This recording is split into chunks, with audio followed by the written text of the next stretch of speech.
স্থানীয় সরকারি দপ্তর অধিদপ্তরে আমরা আছি। আমাদেরকে 20 বছর 25 বছর আমাদেরকে দৈনিক হাজিরা খাটাইছে। 25-এর একটা কালো আইন নীতিমালা তৈরি করছে, যেখানে আমরা কাজ করব 30 দিন, আমাদেরকে বেতন দিবে 22 দিন। আমাদের কোনো ওভারটাইম নাই, আমাদের কোনো বেতন বোনাস নাই, আমাদের কোনো উৎসব ভাতা নাই, কিন্তু আমাদেরকে শোষিত হচ্ছে, আমাদেরকে শোষণ করা হচ্ছে, যা আজকে পৃথিবীর ইতিহাসে কোথাও নাই যে শ্রমিকদেরকে 30 দিন খাটিয়ে তাদেরকে 22 দিনের বেতন দেওয়া হয়। আজকে আমাদের এই কালো আইন নীতিমালা আমরা মানি না এবং আমাদেরকে স্ব প্রতিষ্ঠানে বয়স শিথিল করে আমাদেরকে স্থায়ীকরণের দাবিতে আমরা আজকে প্রেস ক্লাবের সামনে আমরা একত্রিত হয়েছি। আপনার একটা স্লোগান দিচ্ছিলেন প্রশাসনের কালো হাত ভেঙে দাও পুড়িয়ে দাও, তো এটা কেন দিচ্ছিলেন স্লোগান? আজকে আমরা এই পর্যন্ত যতই আমরা তাদেরকে বলছি, আমাদের কোনো দাবি দেওয়া এখন পর্যন্ত কোনো বাস্তবায়ন হয় নাই। প্রশাসনের এখানে হাত আমরা কোন প্রশাসন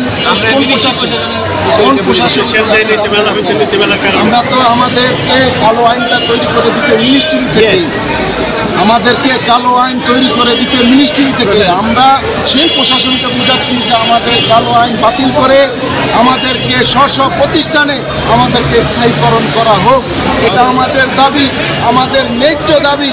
আমরা যেইভাবে মাস্টার রুলে কর্মচারী ছিলাম, আমাদেরকে 30 বছর আমাদের চাকরি করার পরে আমাদেরকে কিভাবে তারা আমাদেরকে সাময়িক শ্রমিক করে। সাময়িক শ্রমিক অর্থ কি? যে সামান্য সময়ের জন্য আমাদের চাকরির নিশ্চয়তা নাই, আমাদের বেতনের নিশ্চয়তা নাই।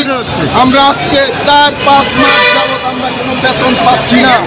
আমাদের পরিবার পরিজন আজকে আমাদের অনাহারে অবস্থায় আছে, আমাদের দেখার মতো কেউ নাই। এজন্য আমরা রাজপথে দাঁড়াইছি। আমরা সুষ্ঠু এবং শৃঙ্খলাভাবে আমাদের দাবি আদায়ের লক্ষ্যে আমরা রাস্তায় আছি। দাবি না মেনে নেয় আমাদের যারা ভোটদান আছে তারা কর্মসূচি পরবর্তী ঘোষণা করবে।